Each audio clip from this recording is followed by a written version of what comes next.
नमस्कार। माहौल क्या है जानने के लिए आज हम उत्तर प्रदेश के अलीगढ़ जिले के खैर तहसील में आए हैं। खैर विधानसभा उपचुनाव भी उन 9 सीटों में है जहां भारतीय जनता पार्टी और इंडिया गठबंधन और बीएसपी का त्रिकोण देखने को मिल रहा है। और पुरानी छोटी दिवाली की आपको शुभकामनाएं। मैं आजकल दिवाली से पहले थोड़ा उत्तर प्रदेश के इलाकों में आया हूँ जानने के लिए कि माहौल क्या है। आज ही नॉमिनेशन वापस लेने का अंतिम दिन समाप्त हुआ तहसील में। अब 5 उम्मीदवार रह गए। मैं जरा यहीं एक चाय की दुकान से पहले, क्या हाल है आपके? हमारे बढ़िया है। हाँ, बीजेपी सरकार बनेगी। क्या नाम है आपका? हमारा कुंवरपाल शर्मा नाम है। पंडित जी कीरतपुर गांव। कौन कौन बीजेपी की तरफ है और कौन कौन इंडिया गठबंधन की तरफ? इंडिया गठबंधन तो जो है वो तो गुपचुप है, लेकिन बीजेपी की तरफ खुल्लम खुल्ला है।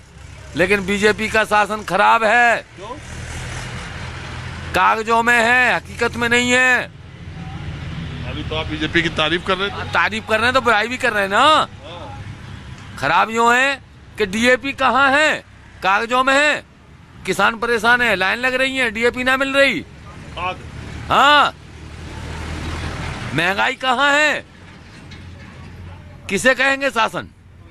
लेकिन जीतेगी बीजेपी। जीतेगी बीजेपी, जीतेगी बीजेपी, ये हकीकत है।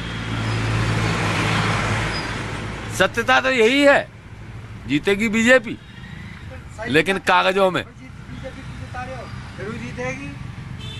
अब कैसे जिता रहे? हम नहीं जिता रहे, पब्लिक जिता रही है।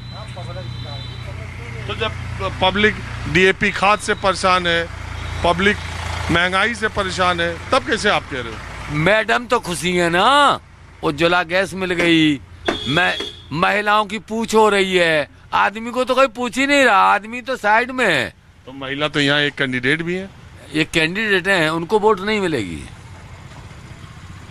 चलिए ठीक है।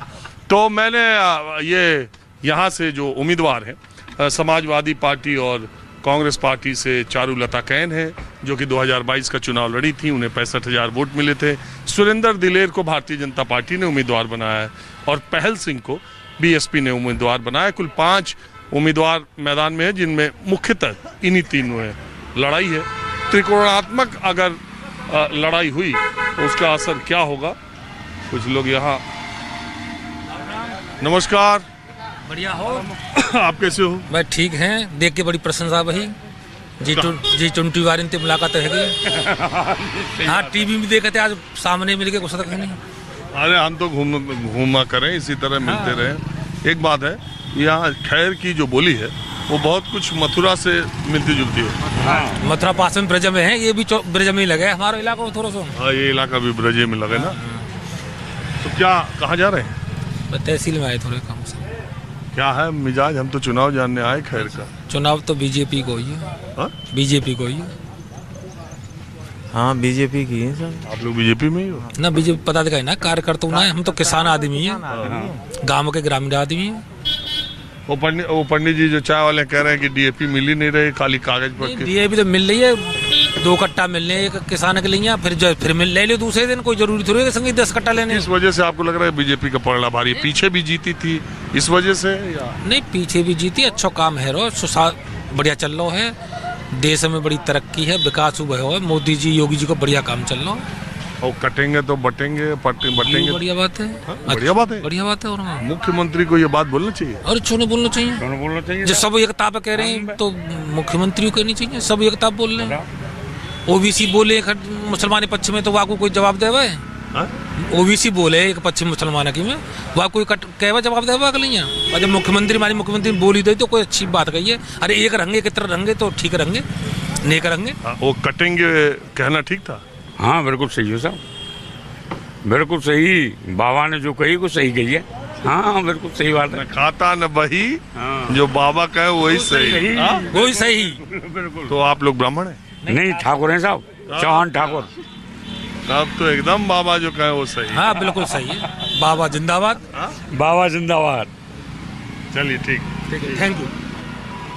मैं अब आपको दूसरी तरफ ले चलता हूँ। तो जिन जगहों पर 13 तारीख को चुनाव है, वहाँ 30 अक्टूबर यानी आज के दिन नामांकन वापसी की आखिरी तारीख थी। खैर विधानसभा उपचुनाव में अब 5 उम्मीदवार रह गए हैं। मैं तहसील पर ही कुछ वकील साहब लोग, अब तो कल छुट्टी है दिवाली की, तो वकील साहब लोग कुछ ताश वाश खेल रहे थे छुट्टी के समय। मैंने सोचा यहीं तहसील से बातचीत की शुरुआत करते हैं कि खैर विधानसभा उपचुनाव में ये सुरेंद्र दिलेर और चारुलता कैन और पहल सिंह, आज़ाद समाज पार्टी के उम्मीदवार, एक 5 लोग चुनाव लड़ रहे हैं। मोटे तौर पर आपको क्या लग रहा है चुनाव में? पहले तो आप राजीव रंजन जी है ना?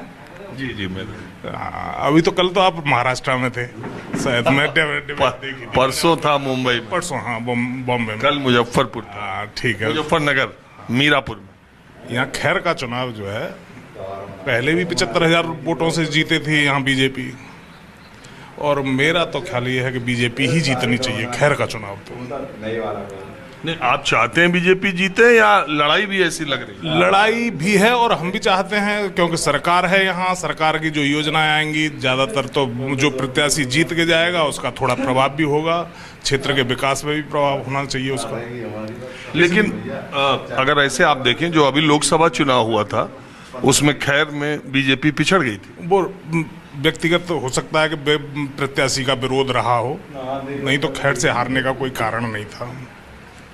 प्रत्याशी जो लोकसभा के प्रत्याशी थे अलीगढ़ के सतीश गौतम जी, हो सकता है, मैं ये नहीं कि मैं तो उन्हीं को वोट दिया था पहले भी, लेकिन हो सकता है कि उनके व्यक्तिगत एंटी इनकम्बेंसी कहिए हो रही। अच्छा एक बात बताइए, ये जो बसपा लड़ रही, आज़ाद समाज पार्टी लड़ रही, इनका कुछ है मामला या लड़ाई आमने सामने? नहीं, बसपा का मेरे हिसाब से तो ज़्यादा होना चाहिए समाजवादी पार्टी से। यहाँ बसपा का कैडर वोट तो बहुत है, लेकिन वोट पड़ेगा या नहीं पड़ेगा ये मैं नहीं बता सकता, लेकिन कैडर वोट यहाँ बसपा का सपा से ज़्यादा है, सपा का कोई कैडर वोट नहीं है। तो मसला ये है, इंटरेस्टिंग इसलिए खैर का चुनाव हो गया कि अभी जो 2022 का विधानसभा चुनाव हुआ था तो चारुलता कैन बीएसपी के उम्मीदवार के तौर पर यहाँ से चुनाव लड़ रही थी। ये सीट आरक्षित है एससी के लिए। चारुलता कैन एससी है और उनके पति, उनकी शादी जो है वो जाट परिवार में हुई है, और ये इस इलाके में एससी और जाट वोटर अगर मिल जाए तो समीकरण बन जाता है। अखिलेश यादव ने ये दांव खेला है।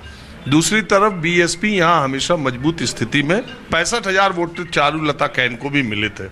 तो जाट और एससी समीकरण की वजह से अखिलेश यादव ने, मुझे लगता है, चारुलता कैन को उम्मीदवार बनाया है। जबकि रालोद का समर्थन अब बीजेपी के साथ हो जाने से 2022 में जब समर्थन नहीं था तो भी बीजेपी ज़्यादा वोटों से यहाँ से विधानसभा चुनी, तो रालोद का समर्थन होने के बाद इस बार बीजेपी का कैंडिडेट और भी मजबूत माना जा सकता है।